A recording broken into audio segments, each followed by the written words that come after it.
তোমরা আমার কথা শুনতেছো? जी सर। जी सर।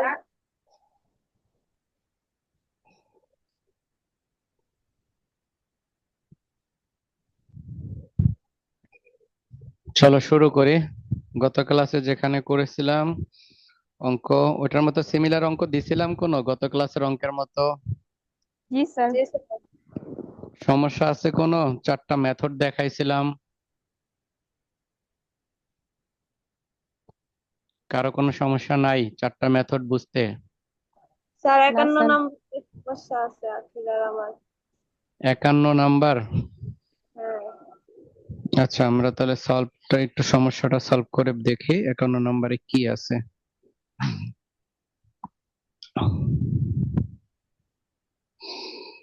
আচ্ছা বলো, 51 নাম্বারের কোথায় সমস্যা?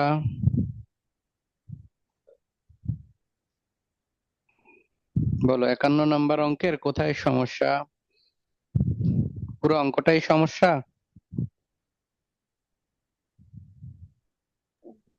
প্রথম যদি থেকে করে দেন স্যার।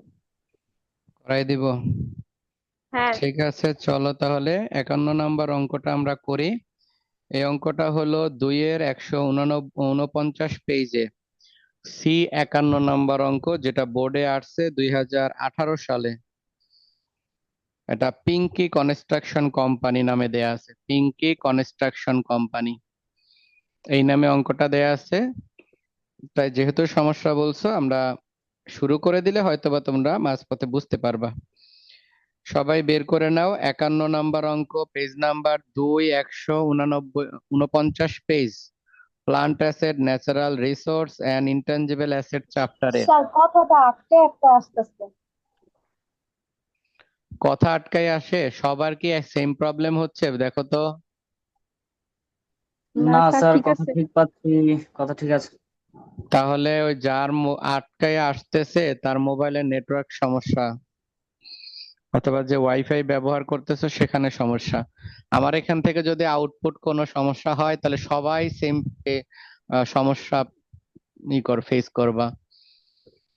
আর যদি কোনো একজনের হয় তাহলে মনে করবা যে তার ওইখান থেকে সমস্যাটা হচ্ছে। এখান থেকে হইলে বা লেখা ব্লার হয়ে গেলে সেগুলো সবার জন্য সেম প্রবলেম হবে, সেটা আমি এখান থেকে সলভ করতে পারবো। আচ্ছা, এখন আমরা অঙ্কটা তাহলে পড়ি, খেয়াল করো। বলা হয়েছে পিঙ্কি কনস্ট্রাকশন কোম্পানি পারচেজ এ মেশিন January 1। সম্ভবত আখির মোবাইলের সমস্যা।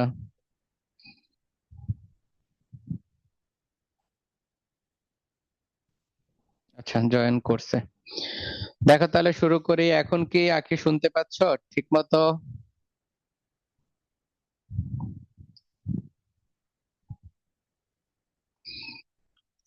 আচ্ছা, খেয়াল করো, সম্ভবত শুনতে পাচ্ছে না। পিঙ্কি কনস্ট্রাকশন কোম্পানি পারচেজ এ মেশিন January 1, 2014, 2014 সালের জানুয়ারি মাসের 1 তারিখে এই কোম্পানি একটা মেশিন কিনছে 75,000 টাকা দ্বারা। The company also spend, company এর পিছনে আরো ব্যয় করছে 2,000 টাকা অ্যাজ ক্যারিজ, বহন খরচ বাবদ 2,000 টাকা ব্যয় করছে।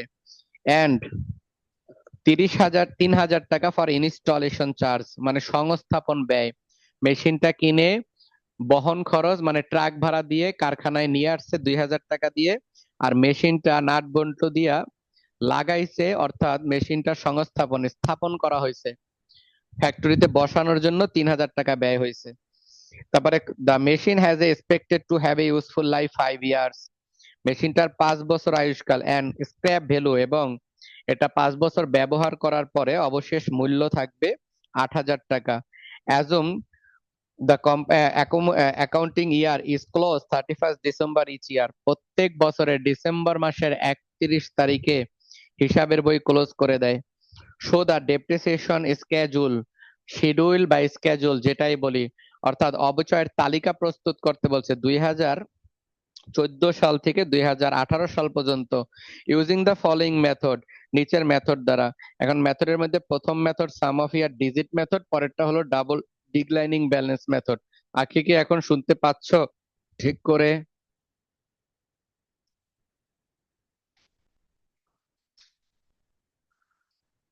আমরা তাহলে 51 নম্বর অঙ্কটা শিখতেছি। C51, 51। আচ্ছা, তাহলে 51 নম্বর অঙ্কের সমাধানটা আমরা শিখব। দেখো, প্রথমে আমরা মেশিনের মোট মূল্য বাই করব। তোমাদের আমি এমনি একটু বলি। দেখো, একটা সম্পদ কিনলে এর সাথে যাবতীয় ব্যয় ওই সম্পদের ক্রয় মূল্যের সাথে যুক্ত হবে। আমি একটা এক্সাম্পল বলে দিই, পরবর্তীতে কোনো অঙ্কে আর এই সমস্যাটা হবে না। মনে করো তুমি চিন্তা করলা তুমি একটা ল্যাপটপ কিনবা। তা তোমার বাসা নারায়ণগঞ্জ, তুমি চিন্তা করলা ঢাকা আইডিবি ভবনে যাইবা, সেখান থেকে একটা ভালো দেখে ল্যাপটপ কিনে আনবা। তোমার ল্যাপটপ কিনতে বাজেট 50,000 টাকা। হ্যাঁ, 50,000 টাকা দিয়ে ল্যাপটপ কিনবে, এটা তোমার বাজেট। এখন তুমি কি করছো, একলা যাব, কোনো সিকিউরিটি নাই, মানে সিকিউরিটি নাই। এক ফ্রেন্ডকে বলছো চলো আমার সাথে, আমি ল্যাপটপটা কিনতে যাব, বলছে সে যাবে। এখন তোমরা কি করছো, নারায়ণগঞ্জ থেকে একটা গাড়ি নিয়ে ঢাকা গেছো ল্যাপটপটা কিনতে। এই গাড়িটা তোমাকে নিয়ে যাবে এবং নিয়ে আসবে, এর জন্য কন্ট্যাক্ট করছে 2,000 টাকা লাগবে। যে তোমাকে নিয়ে যাবে ওই মার্কেটে, মার্কেট থেকে তুমি কিনবা, পরে আবার ফেরত বাসায় নিয়ে আসবে। এই পর্যন্ত তোমার জন্য 2,000 টাকা সে বলছে। তাহলে তোমরা 2,000 টাকা এই ল্যাপটপটা কিনতে গাড়ি ভাড়া দিবা। এরপরে তুমি কি করলা, যে ল্যাপটপটা ক্রয় করতে যাওয়ার পরে ওইখানে গেলা, যাওয়ার পরে ল্যাপটপটা কিনলা। এরপরে ল্যাপটপটা কেনার পরে তুমি কি করলা, যে এটার সংস্থাপন করলা। সংস্থাপন বলতে কি, ল্যাপটপটার জন্য তুমি একটা ব্যাগ কিনলা ক্যারি করার জন্য, ল্যাপটপের জন্য এক্সট্রা একটা এয়ার কুলার কিনলা, কি কুলার কিনলা, অর্থাৎ এটা গরম হয়ে যেতে পারে ঠান্ডা করার জন্য। তারপরে এই ল্যাপটপটার জন্য তুমি, ল্যাপটপটা চালু করলেই তো চালু হবে না, এটার ভিতরে সফটওয়্যার ইনস্টল করতে হবে। তুমি ওইখানে বইসা ওই দোকান থেকেই কিছু সফটওয়্যার ইনস্টল করাইলা। এই বাবদ বিভিন্ন খরচ হলো তোমার আরো 1,000 টাকা। হ্যাঁ, আরো খরচ হলো 1,000। এখন তুমি ল্যাপটপটা কিনলা, তাহলে এখানে যদি আমি যোগ করি, ল্যাপটপটার পিছনে অলমোস্ট আমাদের ব্যয় হয়ে গেছে অলরেডি। অলরেডি 53,000 টাকা ব্যয় হয়েছে। এখন এক ফ্রেন্ডকে নিয়ে গেছো, তাকে খাওয়াইতে হইব। এই জন্যে তুমি কি করছো, রেস্টুরেন্টে বসে তাকে খাওয়াইছো 1,000 টাকা। তাহলে আপ্যায়ন চার্জ গেছে 1,000 টাকা। ল্যাপটপের খরচ আরো 1,000 বাড়লো, 54।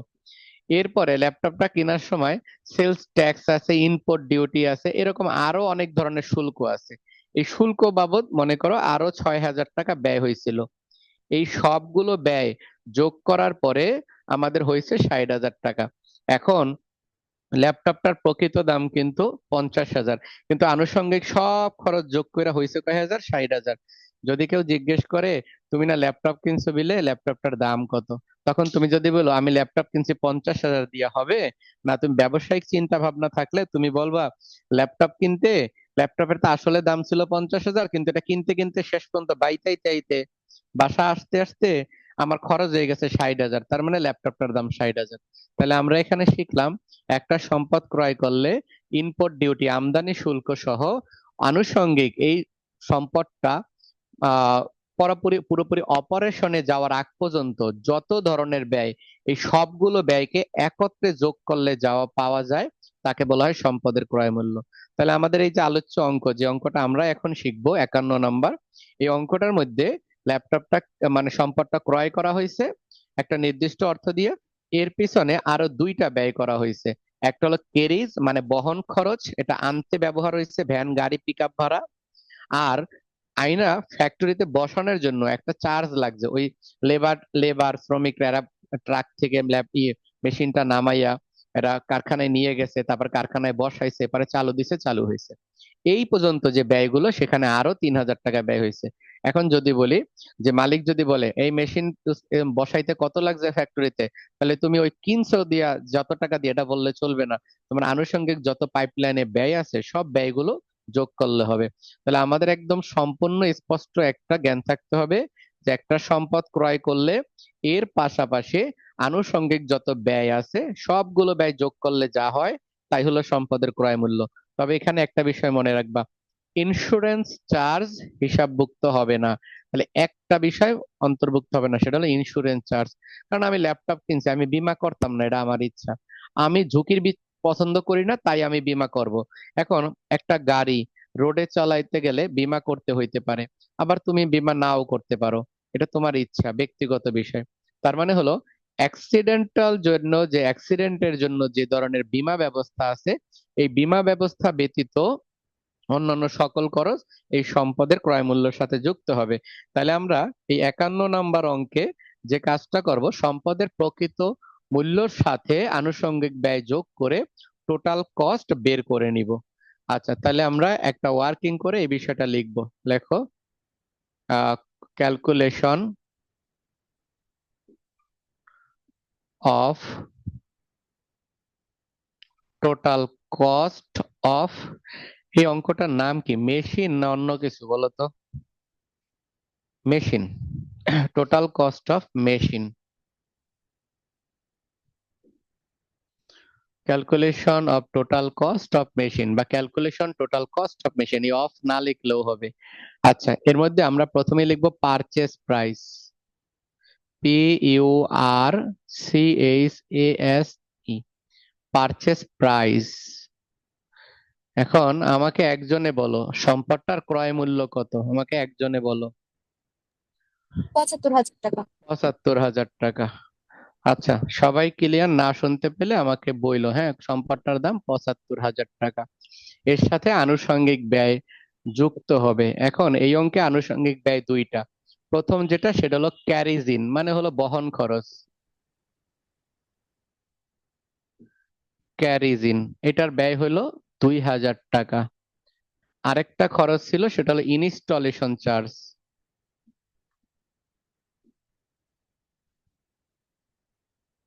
ইনস্টলেশন চার্জ ছিল ৩,০০০ টাকা। এরপরে তাহলে যদি আমরা যোগ করি, আসলে সম্পদটার মূল্য হলো ৮০,০০০ টাকা, সম্পদটা কিনতে লাগছে। তাহলে এখন তো যে জিজ্ঞেস করে মেশিনটা কত দিয়া কিনছো, তোমরা আমারে বলবা মেশিনটা কিনছি কত দিয়া, ৮০,০০০ টাকা দিয়া মেশিনটা কিনছি। বুঝতে পারছি তো? মেশিনটা কত দিয়া কিনছি, ৮০,০০০ টাকা দিয়ে কিনছি। আশা করি তোমরা এতটুকু বুঝছো। এতটুকু উঠানো শেষ হলে আমাকে আওয়াজ দিও। এরপরে আমরা রিকোয়ারমেন্ট শুরু করব।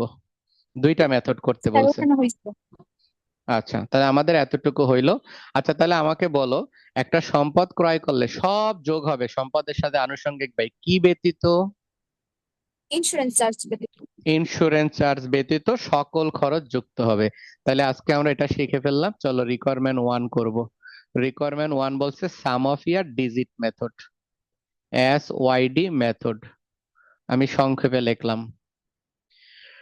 SYD মেথডে দুইটা বিষয় বের করতে হয়, সকল অঙ্কে একই রকম ব্যবহার করবা, হ্যাঁ।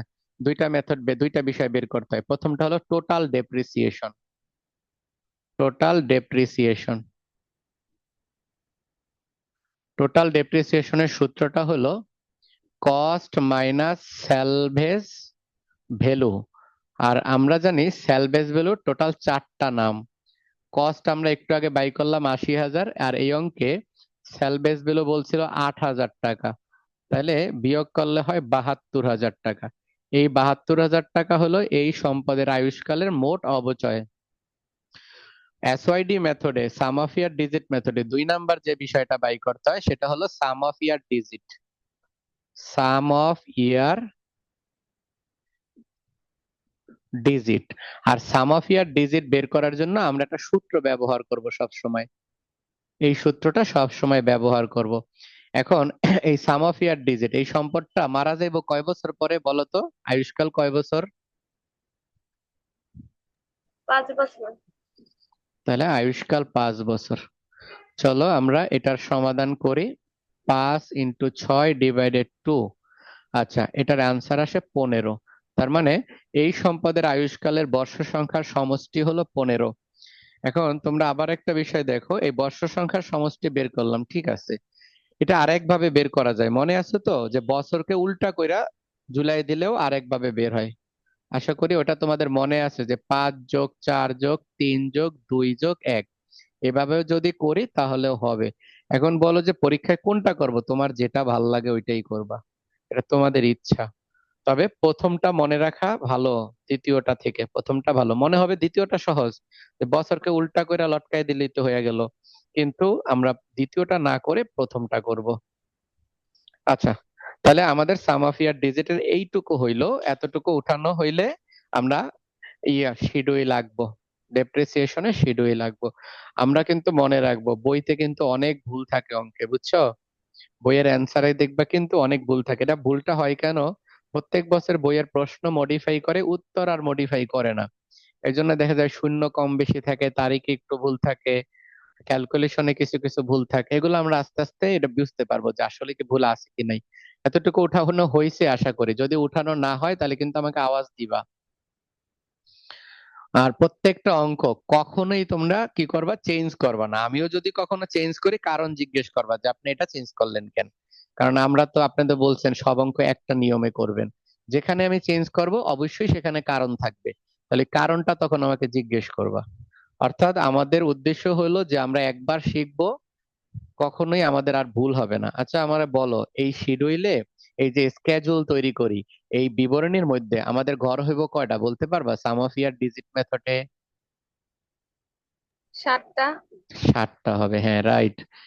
হ্যাঁ এই যে পারতেছো, 7টা হবে সাম অফ ইয়ার ডিজিট মেথডে, 7টা হবে। তাহলে চলো 7 কলামের ছক করি। সব অঙ্ক আমরা একটা রুলস এর মধ্যে ফালাবো। এতে যেভাবে ইচ্ছা আমরা ভাইঙ্গা চুরা হইলেও সেম রুলস এর মধ্যে ফালাবো, যাতে কখনো আমাদের কনসেপ্ট থেকে আমরা দূরে না যাই। 1 2 3 4 5, 5 বছর। এই হলো আমাদের 5 বছরের হিসাব। এখন ডেপ্রিসিয়েশন স্কেজুল তৈরি করতে গেলে সাম অফ ইয়ার ডিজিট মেথডে 7 কলাম হয়, 7 কলাম হয় সাম অফ ইয়ার ডিজিট মেথডে। আচ্ছা প্রথমে তাহলে লিখবো ক্যালকুলেশন অফ ডেপ্রিসিয়েশন শিডিউল, বা হ্যাঁ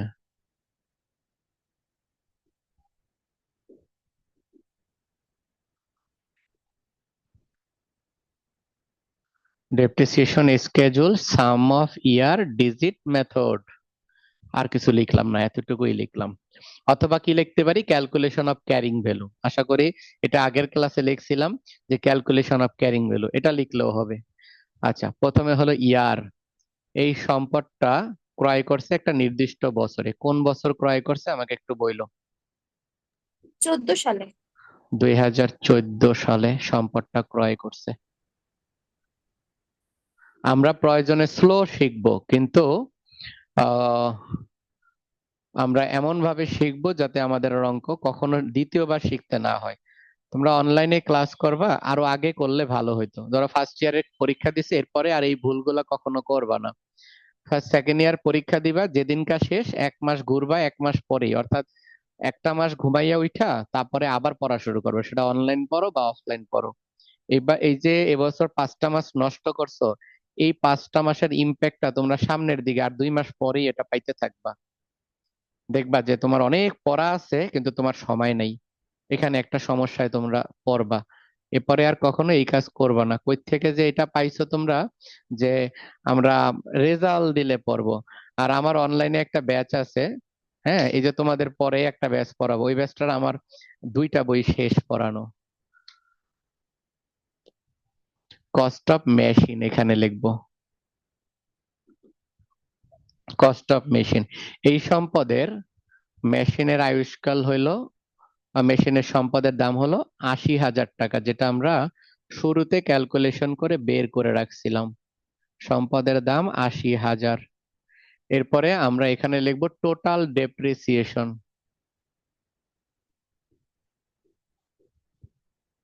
টোটাল ডেপ্রিসিয়েশন আমরা 2 নম্বরে বের করছি 72,000 টাকা। তাই আমরা এখানে টোটাল ডেপ্রিসিয়েশন লিখবো 72,000। আচ্ছা এটা বসাইলাম। তারপরে আমরা লিখি S Y D, sum of year digit. আর সাম অফ ইয়ার ডিজিট আয়ুষ্কাল 5 বছর, তাহলে 5/15। আমার মনে হয় মনে আছে তোমরা কিভাবে বের করবা। উপরে 5 নিচে 15, ওই যোগফলটা। আবার 4 15, এরপরে হলো 3 15, এরপরে আবার 2 15, আবার হলো 1 15। এখন আমাদের কাজ হলো অ্যানুয়াল ডেপ্রিসিয়েশন বের করা। অ্যানুয়াল ডেপ্রিসিয়েশন, এখন অ্যানুয়াল ডেপ্রিসিয়েশন কেমনে তোমরা গত ক্লাস করছো, মনে আছে হয়তোবা, যে এটাকে 5 দিয়া ভাগ, এত দিয়া গুণ। একবারই করা যায়, তাহলে আমরা লিখবো 72,000 ইন্টু 5 ভাগ 15। তাহলে আমাদের এটার অ্যান্সার আসে 24,000। এরপরে আবার ভাগ 5 ইন্টু 4, এটা 19,200। আবার কি গড় ভাগ 4 ইন্টু 3, 14,400। বারবার তুলতে হবে না, ভাগ 3 ইন্টু 2, 9,600। এরপরে ভাগ 2 ইন্টু 1, 4,800। যদি আমার মতো করো তাহলে খুব দ্রুত করতে পারবা, আর যদি বোকার মতো এভাবে সমাধান করো, বারবার 72,000 ভাগ 15 ইন্টু 5 লেখছো, আবার মুচ্ছা লাইছো, আবার 72,000 স্যার ইন্টু আরেকবার 4। একটু বুঝাই দিন তো কিভাবে করলেন। আচ্ছা, আমার সাথে একটু ক্যালকুলেটরে উঠান, আমি যেভাবে বলি সেভাবে উঠান সবাই, তাহলে দেখবেন। আপনাদের মনে রাখবেন, ক্যালকুলেশন শর্টকাট প্রয়োগ করা অঙ্কের অনেক সময় বাঁচাইয়া দেয়। এটা আমরা অনেকে করতে চাই না। দেখেন, তাহলে আমরা প্রথমে 72,000 লিখবো। আমরা এই যে লিখলাম 72,000, আশা করি আপনারা লিখছেন। এরপরে কি করবেন, ইন্টু 5, তাহলে গুণ 5 ভাগ এই যে 15, 15 লিখবেন। এরপর সমান দিবেন, তাহলে দেখবেন 24,000 চলে আসছে। তারপর আমরা 24,000 লিখলেন। এখন আর ক্যালকুলেটর মুছবেন না। তাহলে এখন আপনারা দেখবেন কি জানেন, উপরের সংখ্যাটা কত, উপরের সংখ্যাটা 5। তাহলে আপনারা লিখবেন ভাগ 5, আর এই নিচেরটা বসাবেন এখন। তাহলে উপরেরটা 4, তাই 4 দিয়া গুণ, অর্থাৎ 5 দিয়া ভাগ 4 দিয়া গুণ ইন্টু 4, তাহলে দেখবেন দ্বিতীয়টা চলে আসছে। দ্বিতীয়টা চলে আসার পরে 9,200 সেটা লিখলেন। লেখার পরে আবার কি করবেন, সেম ভাবে এই 4 দিয়া ভাগ করে, অর্থাৎ উপরেরটা দিয়া ভাগ করবেন, নিচেরটা দিয়া গুণ করবেন, তাহলে ভাগ 4 ইন্টু 3, তাহলে পরেরটা চলে আসবে। আবার ভাগ 3 ইন্টু 2, ভাগ 3 ইন্টু 2, তারপরে আবার ভাগ 2 ইন্টু 1, ভাগ 2 ইন্টু 1। এখন দেখেন বুঝতে পারছেন কিনা, সবাই কি ক্যালকুলেশন করতে পারছেন? জি স্যার। হ্যাঁ, বাকিরাও আমাকে বইলো, যদি সমস্যা হয় আমাকে বলবা। অ্যাকুমুলেটেড ডেপ্রিসিয়েশন পরেরটা, পরেরটা অ্যাকুমুলেটেড ডেপ্রিসিয়েশন। অ্যাকুমুলেটেড ডেপ্রিসিয়েশন কখনো চেঞ্জ হয় না, এটা সারা জীবন এক নিয়ম, কোনোদিন চেঞ্জ হইব না। প্রথমটা যা আছে তাই, সেটাকে আমরা বসাবো, এর সাথে এটা যোগ করব। তাহলে 24,000 যোগ 19,200, এটা করার পরে 43,200। এই 43,200-র সাথে আবার এই কোনাকুনি, সবগুলা কি কোনাকুনি যোগ, তাহলে 14,400 যোগ করলাম, হইল 57,600। আবার যোগ করবা 9,600, এটা যোগ করলে হয় 67,200। এর সাথে আবার যোগ করবা 8,400, এটা যোগ করার পরে হবে 72,000। যোগ করে হয়েছে 72,000, এটুকু হইলো। তারপরে শেষের ঘরটা আমরা করব। এই শেষের ঘরটাকে আমরা বলি বুক ভ্যালু বা ক্যারিং ভ্যালু। Carrying value. আচ্ছা, এই ক্যারিং ভ্যালুর নিয়মটা কি জানো, সব সময় এই যে দ্বিতীয় ঘরটা থেকে এই যে অ্যাকুমুলেটেড ডেপ্রিসিয়েশন বাদ, অর্থাৎ প্রথম টাকার ঘর থেকে শেষের টাকার ঘর বাদ, একবারে সহজ। তাহলে আমরা এই 80,000 থেকে আমরা কি করব, 24,000 বিয়োগ করব। 80,000 থেকে 24,000 বিয়োগ করব। তাহলে 80 থেকে 24,000 বিয়োগ করলে থাকে 56,000। আশা করি বুঝতে পারছি। আবার কি করব জানো, এই 80,000 থেকে আমরা এই 43,200 টাকা বিয়োগ করব। 43,200 বিয়োগ করলে থাকবে কত, 36,800। ঠিক আছে না? 36,800ই তো থাকার কথা, 36,800। আবার এই 80,000 থেকে আমরা 57,600 বিয়োগ করব। তাহলে 80,000 মাইনাস 57,600, এটা বিয়োগ করলে থাকে 22,400। এরপরে আবার এই 80,000 থেকে আমরা এটা বিয়োগ করব। তাহলে আমাদের 80,000 মাইনাস 67,200, এটা হয় 12,800। আবার কি করব, এই 80,000 থেকে আমরা এই 72,000 বিয়োগ করব। 80 থেকে 72 বিয়োগ করলে 8,000। তোমরা কি বলতে পারবা এই 8,000 কোন 8,000, এই লোকের নাম কি? স্ক্ল্যাপ ভ্যালু। স্ক্র্যাপ ভ্যালু, কারণ এই অঙ্কের আয়ুষ্কাল 5 বছর, আর আমরা অঙ্কটাও করতে বলছে 5 বছর, আর আমাদের প্রশ্ন বলেই দিছে তো 5 বছর পরে এই সম্পদটা মইরা যখন যাইবো, মরার পরে দাম থাকবো অর্থাৎ এত টাকা। এটা সব সময় থাকে। দেখো বাসায় যখন দেখবা কি, বাসায় কাপড় চোপড় মা ব্যবহার করে, বা তোমরা যারা সবাই বাসায় কাপড় চোপড় ব্যবহার করো, মা কি করে যখন পুরান হয় ফালাইয়া দাও, মা কি করে সবগুলা রাইখা দেয়। রাইখা দিয়া ওই পুরান কাপড় চোপড় দিয়া হান্ডি পাতিল রাখে। ওই যে পুরান কাপড় চোপড়ের যে দাম, ওইটাই হলো ভগ্নাবশেষ মূল্য। কোনো কিছু ফেলে না দিয়া বাসায় দেখবা কি, তুমি কোক বিভিন্ন কোমল পানীয় খাইতে খাইতে বাইট গেছো, বোতলটা নিয়ে বাসায় ফালাইছো, মা কি করে ওগুলা জমায়া টমায়া সব একখানে ঘুরায় রাখে। একবারে ভাঙারির দোকানে যখন ফেরিওয়ালারা আসে সব একবারে বিক্রি করে দেয়। আবার পুরান বই খাতা দেখবা, পড়তে বহো না, দেখবা পুরান বই খাতা বেচা দিছে, বেচা টাকা পাইছে। ওইটাই তুমি যখন বইটা কিনছো, একটা বইয়ের দাম 500 টাকা, বেচার সময় কেজি হিসাবে হ্যাঁ হ্যাঁ 30 টাকায় লইয়া গেছে গা। কারণ ওই কেজি হিসাবে বিক্রি করে দিছে মা। ওই যে 30 টাকা ব্যবহার করার পরে যে দামটা পাইছো, এটার নামই হলো স্ক্র্যাপ ভ্যালু। তাহলে এটা বুঝছি এখন। এটা আরেকটা মেথড আছে, সেটা কি আমার করাইতে হবে? Double decline balance method. দেখো যে সমস্যা বলছিল, যদি করাইতে হয় বলো, আওয়াজ দাও, আমি করাই দিই। যদি না মনে হয় করাইতে পারবা, যদি পারো তাহলে ঠিক আছে, যদি না পারো সামান্য পরিমাণের সমস্যাও মনে করো, তাহলে ইনশাল্লাহ আমি করাই দিই, তোমাদের ইচ্ছা। না স্যার, এটা পারবো। পারবা ডাবল ডিক্লাইন ব্যালেন্স মেথড? আচ্ছা বলো তো তাহলে আমাকে এটা বিজয় বুঝাও। এখানে কিন্তু বইতে অনেক জটিল ভাবে উপস্থাপন করা, বুঝছো? জটিল ভাবে আমাকে বলো তো, ডাবল ডিক্লাইন বছরে, ডাবল ডিক্লাইন ব্যালেন্স মেথডে শেষ বছরে কেমনে কি করতে হয়, অবচয় কেমনে বাই করতে হয়? পার্সেন্ট ধরে না বিয়োগ করে? বিয়োগ করে। বিয়োগ করে। আচ্ছা আমি একটা কাজ করি, এই অঙ্কটা করাইয়ে দিই, কারণ কেন, আরেকটা করা হইলে তারপরে তোমাদের এর পরের থেকে আর আমি না না করাইলাম। কারণ যদি তোমরা শেষের লাইনটা ভুল করে ফেলো, তাহলে তো সর্বনাশ। এটা তো করা যাবে না, শেষেরটা ভুল করে ফেলতে পারো। তাহলে আমরা একটা কাজ করি, এটা করাই, আরেকটা অঙ্ক করাই, সমস্যা নেই, যাতে আমাদের এটা সম্পর্কে আর একটা মজবুত ভিত তৈরি হয়, যাতে এর পরে আর কখনো এই ধরনের ভুল আর না হয়। চলো তাহলে আমরা এই মেথডটা আরেকবার করি। তাহলে 2 নাম্বারটা আমরা শিখবো ডাবল ডিক্লাইনিং ব্যালেন্স মেথড। সংক্ষেপে আমি লিখবো, এটার জন্য প্রথমে লিখতে হয় অ্যানুয়াল ডেপ্রিসিয়েশন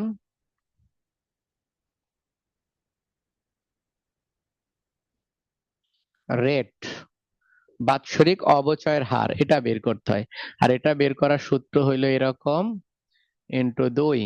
এই অঙ্কের আয়ুষ্কাল 5 বছর, 2 দিয়া গুণ 40%। এটা হলো ডাবল ডিক্লাইন ব্যালেন্স মেথডের আমরা সূত্র লিখলাম। এখন আমরা আবার লিখবো ডেপ্রিসিয়েশন শিডিউল।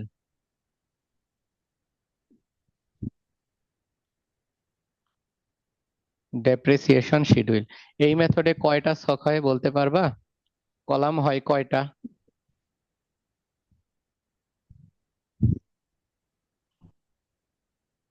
5টা।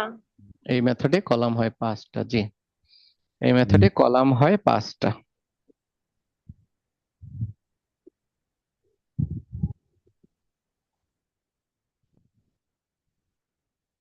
যা শিখবে একবারে শিখবা, যে একটা চ্যাপ্টার শিখছে এটা আর পাইবা না। কারণ কেন, অলমোস্ট তোমরা তো অলরেডি 5 মাস নষ্ট করে লাইছো। এখন তুমি যে আরেকবার কইরা যে একটাবার রিভিশন দিবা, সেটা পারবা না। অঙ্ক মাত্র তো শুরু করছি, যখন দেখবা অঙ্কের বোঝা অনেক মাথায় চড়ে গেছে, তুমি নর্মালি দেখো 4টা সাবজেক্ট, তুমি যদি একটা করে অধ্যায় 10টা করে অধ্যায় ধরো, তাহলে 40টা অধ্যায়। এখন 40টা অধ্যায়, একটা অধ্যায় থেকে যদি 4টা অঙ্ক করো, তাহলে 160টা অঙ্ক। তুমি কখন রিভিশন দিবে একটা 160টা অঙ্ক? তখন মাথাটা ঘুরবো। ফার্স্ট ইয়ারে তো চটপট ছোট ছিল। ফার্স্ট ইয়ারে ফিনান্স, এই যে রোমানা ওরা দেখছে, ফার্স্ট ইয়ারে ফিনান্স আমরা 3বার রিভিশন দিছি, তারপরও পরীক্ষা খারাপ করছি। 3 বছর 3বার রিভিশন দেওয়ার পরেও। ইয়ার বিগিনিং ব্যালেন্স, এই মেথডের লেখাগুলো একটু পরিবর্তন হয়। তারপরে হলো অ্যানুয়াল ডেপ্রিসিয়েশন,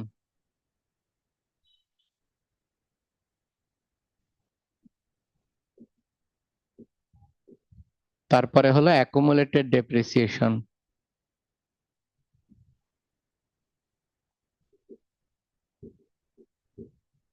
শেষে হলো ইন্ডিং ব্যালেন্স। এই মেথডে লেখাগুলোর একটু পরিবর্তন আসে। Year beginning balance, annual depreciation, accumulated depreciation, শেষ হলো এন্ডিং ব্যালেন্স। তাহলে এই অঙ্কটা শুরু হয়েছিল 2000, বুঝলা গেছি গা, 2014। 2014।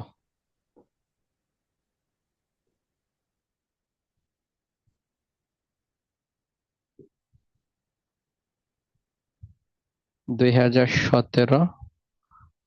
হাজার 2018। সম্পদটার দাম ছিল 80,000 টাকা। এই 80,000-এর উপরে 40% ধরতে হবে। 80,000-এর উপরে 40% ধরে 4 32, 32,000। কেমনে 32,000 হয়েছে আশা করি বুঝছি। এই 80,000-এর 40% ধইরা 32,000 হয়েছে। 4 32, 40%-এ। এরপরে আমরা এই 32,000 টাকা এখানে বসায় দিব। এরপরে কি করব, মনে রাখবা এই ডাবল ডিক্লাইন ব্যালেন্স মেথডে এই যে এন্ডিং ব্যালেন্স বের করে এই দুইটার বিয়োগফল মনে রাখবা, এই দুইটা ঘরের বিয়োগফল। তাহলে এই 80,000 থেকে 32,000 মাইনাস, 80,000 থেকে 32,000 মাইনাস দিলে থাকে 48,000। এরপরে আবার কি করব, ওই 48,000-কে আবার বছরের শুরুতে আনবো। এই 48,000-এর উপরে 40%, কই রাখলাম ক্যালকুলেটর, তাহলে 48,000 ইন্টু 40%, এটা করার পরে আসছে 19,200।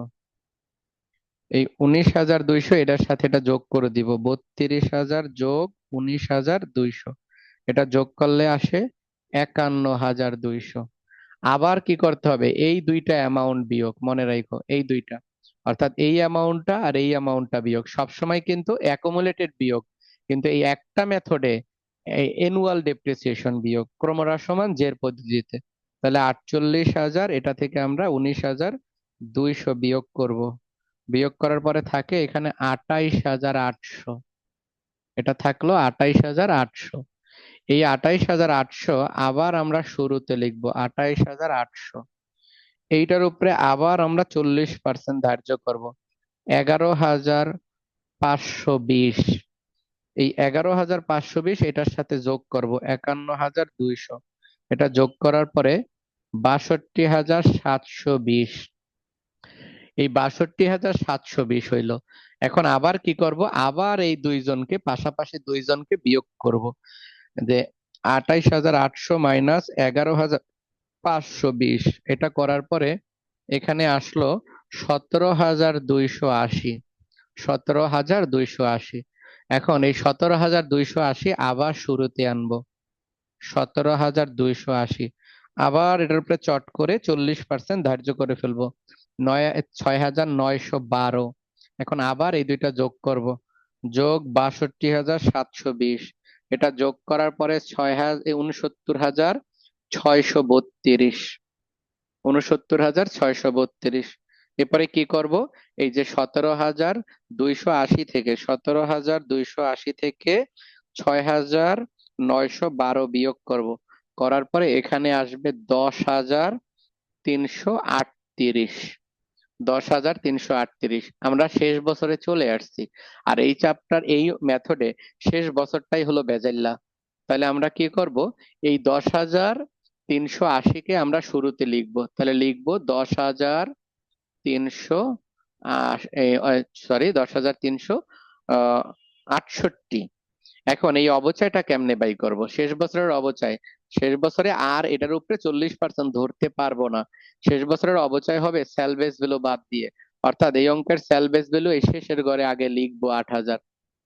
এই 10,368 থেকে 8,000 মাইনাস করব, মাইনাস 8,000। এই 8,000 মাইনাস করলে হবে 2,368, তাহলে এটা হলো 2,368। এরপরে এই দুইটা যোগ করব, এই দুইটা যোগ করলে হয়ে যাবে 72,000। তুমি যদি কখনো এখানে যদি দেখো কখনো 72,000 হয় নাই, বা এইখানে 8,000 হয় নাই, তাহলে বুঝবা শেষ বছরে তুমি মনের অজান্তেই আবার 10,000-এর উপরে 40% ধরে লাইছো, 10,000-এর উপরে 40% ধরছো, তাই অঙ্কটা হয় নাই। তা আশা করি এই মেথডটা তোমরা বুঝে ফেলছো।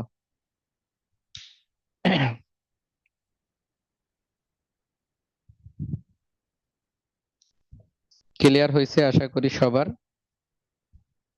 এখন আমরা যে অঙ্কটায় যাব সেটা হলো 56 নম্বর অঙ্কে যাও, 56। কারো কোশ্চেন থাকলে বলতে পারো, আর না থাকলে আমরা 56 নম্বর অঙ্কে যাব। 56 নম্বর অঙ্ক হলো Hasan limited, page number 2, 156 page. Page number 2, 156 page, Hasan limited, অঙ্ক নাম্বার 56। আচ্ছা স্যার, জি। বিগিনিং ব্যালেন্সের উপর সবসময় তো 40% করে অ্যানুয়াল ডেপ্রিসিয়েশন বসবে, আর বাকিটা এভাবে বসবে, মানে সব তো একই নিয়মে। সব একই নিয়মে। ওকে, ঠিক আছে। আচ্ছা। স্যার রেডিউস মেথড আর ডাবল ডিক্লাইনিং মেথড কি এক? এক কথা, reducing balance method, double decline balance method same. মনে রাখবা 3টা নাম: reducing balance method, double decline balance method, diminishing balance method. এই 3টা মেথড সেম। আচ্ছা, আমরা এটা লিখছি, এখন তোমরা 56 নম্বর অঙ্ক বাই করো। অঙ্ক নাম্বার 56, 2, 156 পেজের প্রবলেম সি 56।